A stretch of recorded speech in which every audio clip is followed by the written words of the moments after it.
Welcome, everyone, to a special live edition of Arizona Crime Uncovered. We have so many cases that we have been tracking the last week. And so we wanted to do a special live edition, breaking all of them down, going in depth. We have the Allison Feldman murder trial we've been watching and the Preston Lord case. Both of them have been in court, obviously, in the last week. But then Allison Feldman, that trial is ongoing and is still in court right now.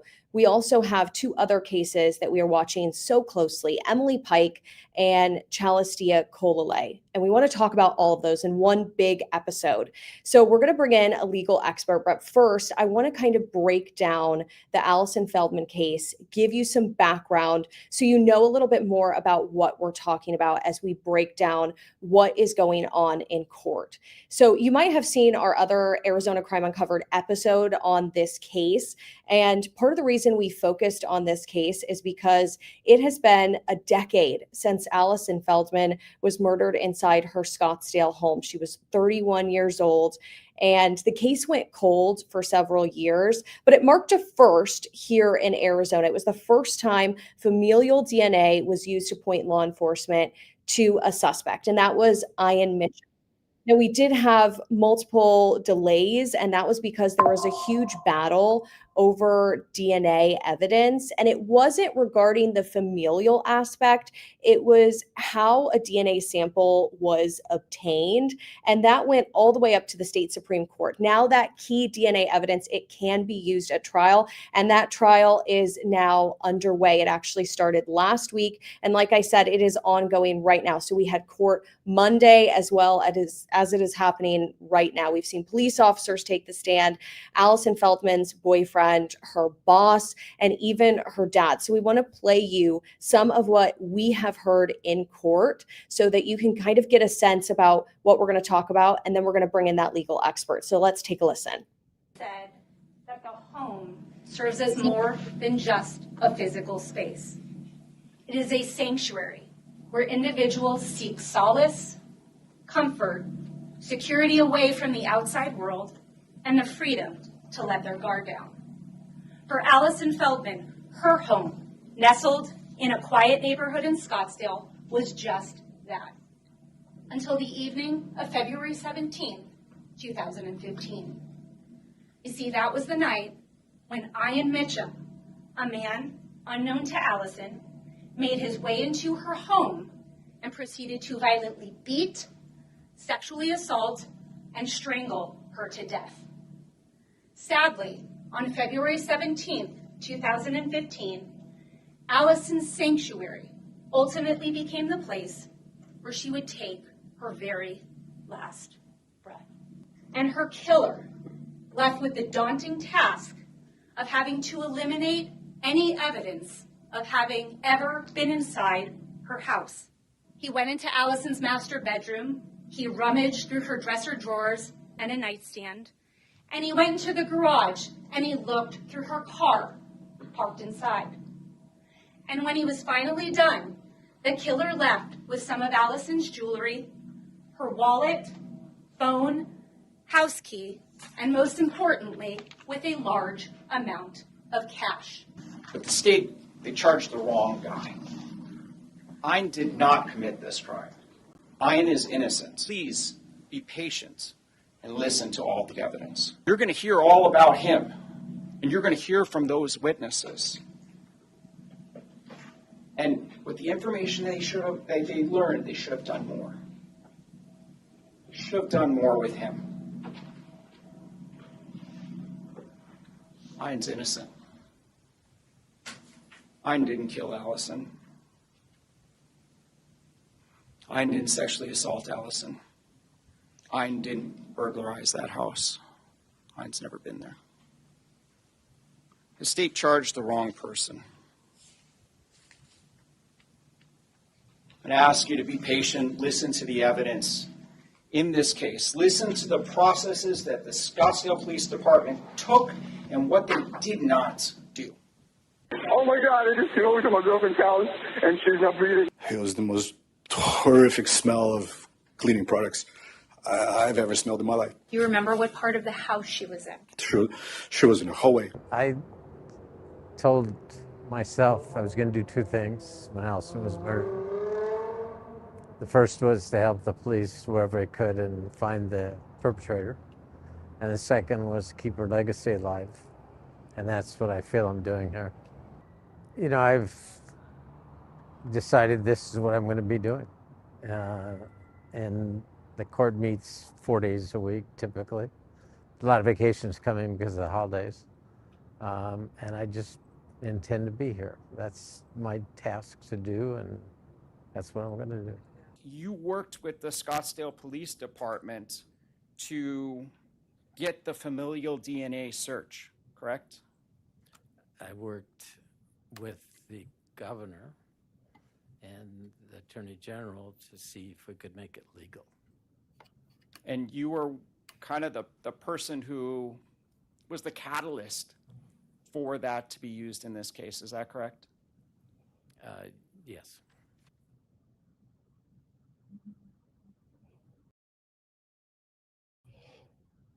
So there is a look inside of court, and obviously that was a lot. We have a lot to unpack. We want to bring in Ben Taylor, an attorney who has helped us break down a lot of different cases. And I know that was a lot for people to watch, and we want to make sure that everyone is understanding. So part of that was opening statements, and this is when we have prosecutors, we have defense attorneys, and they give kind of almost an overview of their case and what they are going to present. And obviously, we have prosecutors who are saying Ian Mitchum did this crime that he's accused of, but then we also have the defense attorneys saying, hey, you got the wrong guy. When they're talking about him, they are talking about a former Valley pharmacist that they are now pointing the finger at, which is a third-party defense. Ben, tell us what a third-party defense is. I know we're not naming this guy because he is not charged with a crime right now, but what is a third-party defense? Ultimately, the defense attorney has done some research on this pharmacist, and they're trying to link the pharmacist to the actual murder of Allison Feldman. So a third-party defense is saying, hey, my guy, my client didn't do it. It has to be somebody else, a whole different party, a whole third party. So basically, that's their defense, that Ian Mitchum didn't do this, and that this pharmacist must have planned this out, and the pharmacist is the one who did it. So that's the third party that we're talking about here, and that's what you see the defense attorney is trying to convince the jury that it wasn't his client, Ian Mitchum, it was the third party, this pharmacist. How hard is it to put on a defense like this? Especially, we have Scottsdale police telling us that there's no tie between the pharmacist and this crime. So how hard is it to put on a defense like this? It's very hard because you have to actually prove that this third party, the pharmacist, was actually at the house. Was there any fingerprint evidence? Was there any DNA evidence of this pharmacist there? Was there any eyewitness evidence? The pharmacist might have known Allison Feldman, might have even met Allison Feldman a couple times, but can you prove the day and night of the murder that this pharmacist was there? So that's what the hard part the defense attorney is going to have to prove, either trying to bring in the pharmacist to court, and we understand that the pharmacist might take the Fifth Amendment, meaning not testify if they are brought into court, or have another eyewitnesses say that they saw the pharmacist at Allison Feldman's house. So that's why it makes it extremely hard. They need to have some sort of other eyewitness evidence or some sort of video camera tape planting or proving that this pharmacist, the third-party defense pharmacist, was at the scene of the crime. And it seems like right now, according to prosecutors, they say there's no DNA from this person inside Allison's home. And another strategy that it seems like the defense team is trying to do is also poke holes in Scottsdale Police Department's investigation. That is a strategy that we see a lot, right, in these cases, trying to cast doubt on how the investigation played out. Yes, because right now, the defense attorney and the prosecutor has to prove their case under the law beyond a reasonable doubt. So the defense attorney is trying to poke some holes and cast doubt on the case, because all it takes is just one or two jurors to be confused and say, I'm not sure that Ian Mitchum might have done this. And then you might get a hung jury. And if it's a hung jury, that's definitely a win for the defense attorney. So that's what the defense attorney is doing in their cross-examination, trying to poke holes in the police department's evidence that they gathered, and trying to devalue the whole case that the prosecution is trying to present. Yeah, I think there's so much that leads up to a trial too that sometimes people don't see. I was in hearings where they were arguing over what would be actually admissible or brought into court. And during one of those hearings, we actually learned that the pharmacist was going to plead the fifth, like you said, and that he could do that. The judge is allowing him to do that outside of the presence of a jury. How much of a wrench does that throw in this defense team's argument, or the case that they are trying to put forward? It does throw a wrench there, because some of the jurors might be wondering, is the pharmacist going to appear in court? Is the pharmacist going to testify? And doing it outside the presence of the jury, the drama effect is not there. When you have a witness take the stand and about to testify and they take the fifth, that is huge. And that's a big, huge win for the defense. So not having that person on the stand taking a fifth could hurt their case a little bit. However, if the defense attorney is able to tell the jury that he did take the fifth, that's going to be up to the judge whether or not the jury will even understand or even know that the pharmacist took the fifth. That can still help the defense attorney in the sense of saying that this witness took the fifth, even though they didn't take him in front of the whole jury. This witness was available to testify, but they decided not to testify. This is also a capital case, and we have seen trial dates now that are scheduled all the way through May. Can you talk about the different phases that a capital case takes on? Because right now we have the trial. What happens after we get, some sort of consensus by the jury? It could go multiple different ways. Yes, I've had the opportunity to try a death penalty case, and these cases take months and months because of the amount of evidence you have, the amount of witnesses you have. And this is going to go down into 2026. And it could go even longer past May, depending on if witnesses get sick or if jurors get sick. So sometimes cases get continued. So that's the reason why these cases take a long time. But in a capital case, you have the guilt or innocence phase. If I Am Mitchell is found not guilty, they're done. However, if I Am Mitchell is found guilty, that means you go into the next phase where the jurors will listen to evidence from the prosecution of aggravating factors and mitigation from the defense attorney to decide whether or not I Am Mitchell gets the death penalty or whether or not he just gets life behind bars in prison. This process is going to take quite a bit of time. And I do want to say, we've seen from prosecutors, and like I said, what was going on before we went into trial, the prosecutors insisting that this pharmacist really has nothing to do with this case.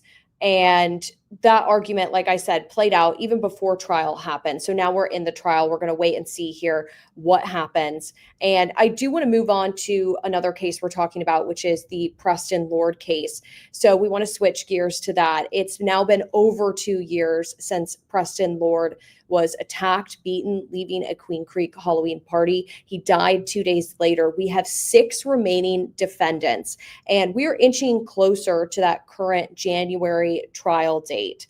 And those defendants, they had a court date last week. And this was kind of a time when people gave a case update. And we heard from the judge, we heard from defense attorneys. We want to take you inside court to show you some of that, because we really were only able to show a little tiny piece in our story from last week. So what you're going to see here, just to set the scene for everyone, you're going to see the defendants, 4 of them lined up. We had one who was appearing virtually and one who the judge waived their presence, Jacob Meissner, who's still in the custody of the Maricopa County Sheriff's Office. So you're going to see this. You're going to see the camera move a little bit as we are getting shots of the different people that are inside the courtroom. But I want you to take a listen to what they have to say before we ask Ben some questions about this case as well. Seen the complex case, joint case management report submitted by the parties. In general, it appears that progress is ongoing. The state believes that discovery is either largely or fully complete. The state has not made plea offers, but is receptive to defendants' request for settlement.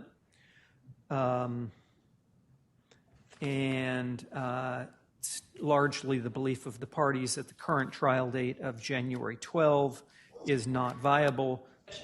We'll have our motion to sever filed by the deadline of November 26th. And then just for the court's understanding, we are working with the state to start getting interviews scheduled, and the parties are in contact regarding that. So that is Talon Renner that you could see there appearing virtually. That's the final shot. He did get permission to appear virtually. Some people asking why, and I know that we heard from Judge Sam Myers at the beginning of all of this, when people request, he will most likely approve that. He approved that, and that's what you were seeing there. You also heard about a motion to sever and the deadline now being pushed back to November 26th. So I think a lot of people, Ben, who follow court or who follow trials might not know, though, what a motion to sever is. Can you explain what that is and why someone would file this? Yes. As a defense attorney, if you have multiple clients combined in a case like the Preston Lord case, your client might be less culpable, meaning that they didn't really do what the other bad actors did. So you want to sever them away from the trial, because if you were to go to trial with everybody, even though your client might claim their innocence, the jury might convict your client based on the fact that the other defendants were acting bad and you were there. So that's why a lot of times defense attorneys want to sever their clients away and have their own separate trial. That means that the judge grants this motion, that defendant would have their own separate trial away from all the other defendants. And then the jury would decide innocence again, guilty, based upon that one defendant alone. So it's an advantage. It's a trial strategy that a lot of people do when you feel that your client might have a chance of getting a not guilty or a better plea offer if they're separated away from the other bad actors. And we're inching closer and closer to, we have seen several trial dates. One was this summer, it got moved to January of next year. And so now people are looking at that. And I know community members, East Valley community members, have commented on my page saying, why is this taking so long? And if it gets pushed back yet again, this just seems to be taking a really long time. We were just talking about the Allison Feldman case, which is unique, of course, because we had the DNA battle going on. But that took 10 years total from the time Allison Feldman lost her life to now for it to go to trial. I obviously don't feel like we're looking at the same circumstances with this case, but these kinds of delays do happen. And if this motion to sever, if those things are granted, could that mean that it would take even longer to go to trial? Yes. If these motions are granted, that means each and every defendant would have their own trial depending on what defense attorney filed their motion. So it would take a lot longer, Ashley, for this whole case to get wrapped up, because when you have 2 or 3 separate trials, each and every defendant would have their own trial. So it'd be interesting to see what the judge will do. The judge could deny the motion and say, no, I'm going to keep everybody together, or the judge could separate everybody. So yes, this will take a lot longer now. Yeah. So still a lot more to come from this case. So we're going to be watching it closely, as we have been. And we have a little bit more posted on this story. We have it linked in our web script from this live stream. So you can go click on that. Thank you so much, Ben, for joining us, for being a part of this conversation. I know as we break down more of these cases, we'll call you again. So thank you so much. Oh, thank you, Ashley. Okay, we are going to switch gears now to 2 other cases that we have also been covering. And I do want to remind you, for people that are watching, I'm going to look again, see if we have any comments. We do have some comments. I do want to say, if there are people that have questions as I go through this next portion, I know we were focused on, talking to Ben here, but now we are going to go in and talk about the Emily Pike case and the Chalicia Colole case pretty quickly, but we really want to make sure that we are covering these cases. So first, let's talk about Emily Pike. It's been 9 months since Emily Pike was found murdered in the Globe area. She was, of course, originally reported missing from her Mesa group home. We've done a lot of coverage on this case, but it has been now 9 months, and I spoke with her uncle and aunt again. We have been trying to get information from the Gila County Sheriff's Office. As I've been telling you, as we've done other live streams, so many of you ask about this process, and so many of you want updates on this case in particular, and we are asking for those updates. I'm going to share with you what we have been able to learn this month, a little bit more about that process as well. But first, I want to share with you some sound that we got from Emily Pike's uncle and aunt. So this is Allred Pike Jr. and his sister, Carolyn Pike Bender. We're going to hear from them. One of their biggest concerns and their biggest focus is just making sure that this case does not go cold. We don't have anything telling us that it is at all, but of course, that is their main concern. So take a listen. God, it gets really hard. It's really hard. And I wish there was something that I could do to help, but there isn't, because Emily is never going to be forgotten. She's never forgotten. She's always in our hearts. We think about her all the time. We love her. We always talk about her. We go back to looking at her photos, her videos. She's there every day, a memory. I think it's part of it is building the case Yeah. from where she went missing to where she was found, connecting the two locations. Where was she at in between all those days? That may have something to do with how long the investigation is taking, and sifting through all the evidence that they may have, whether physical evidence or information that's being filtered through the hotlines. Yeah. So hearing from them, obviously they are hurting, they're so grieving, but they really are hoping for justice. So I want to let you know, we continue to reach out to the Gila County Sheriff's Office. So many of you have asked about that process, and we are continuing to ask for an interview with the sheriff and also updates in the case. We heard from you guys, and you guys had questions in the case, and I have sent a list of those questions into the Gila County Sheriff's Office. And as of now, they have not answered many of those questions. Obviously, we know this is an ongoing investigation, but I do want to read you what they did tell me. They told us they didn't have any information available for release. The investigation remains active and our team continues to pursue all leads. So that was, I believe, on November 3rd. We did do another story last Friday. I reached out to them again. We have still not heard back on that front. So we are still waiting to get an update from the Gila County Sheriff's Office again. And like I said, we continue to check in with them. We feel like it is important. We continue to ask for interviews. I know that Emily Pike, some of her family members have been supportive of if they would be able to do an interview or a press conference. And so we are asking for those kinds of things and seeing what is possible. Another case that so many of you have been commenting on as I've been sharing information is the Chalistea Colale case. So, of course, Emily Pike was a San Carlos Apache teen. Chalistea Colale, that is happening in White River, Arizona.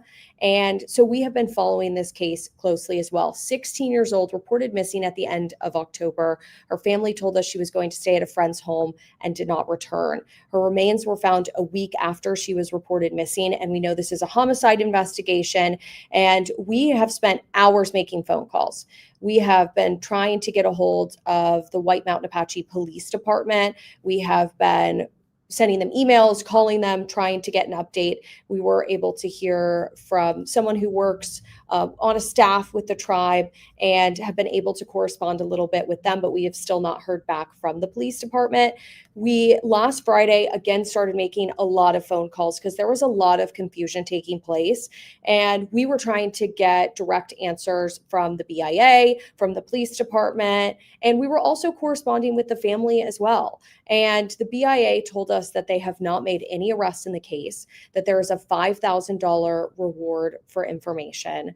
But I did want to share a little bit about Chalistia, who she was, and also hear from some of the advocates that are working with her family. Then I'm going to share with you really briefly before we wrap up the episode what I have learned from the BIA today, because we did reach out once again with some more questions. So let's hear from the advocate that has been spending some time with the family, working with the family, and hear what she has to say. Loved art and drawing and painting. She loved the outdoors. I got to see videos and photos and meet her amazing, beautiful family. It hit home because this is exactly what we're trying to prevent. We don't want any families to have to lose their loved one, especially a child. We automatically feel like, how could we have done more? I'm sure Chalistia's family wants to know what happened here. Absolutely. They need closure. Any family that goes through this needs closure. They need answers. So we heard there from that advocate, and we have been following up with the BIA, the Bureau of Indian Affairs, asking questions because we are aware that there has been confusion. And I told the BIA that, sending them an email today. And I do want to read to you a little bit about what they said. They said that they have not made an arrest in this case. They are stressing that. They said investigators have received some tips and they are being followed up on as they are received, because I asked if there had been tips. And they said, due to this being an active investigation, additional details cannot be released at this time. So I want to let you guys know we are asking questions, we are following up, and we want to hear from you guys. So if you guys have questions that you feel like we should be asking, or if you want to write me, there are always ways to contact me. Facebook, we actually, our digital director set up a new way to correspond with us. So if you click on our talent pages, you should be able to communicate with us. And like I said, we have so many cases we are following. So we have, like I said, Allison Feldman, Preston Lord, who, we are waiting to see what happens with that case, when it will go to trial. And we have Emily Pike, Chalistia Cole. Continue to follow ABC15. Let us know how you kind of like your updates. If you like these live streams, what you would like to see, and those questions, of course. And we'll continue to follow up on these cases. So thank you guys so much for joining us. Feel free to rewatch, comment, share this, message me, and we will see you next time.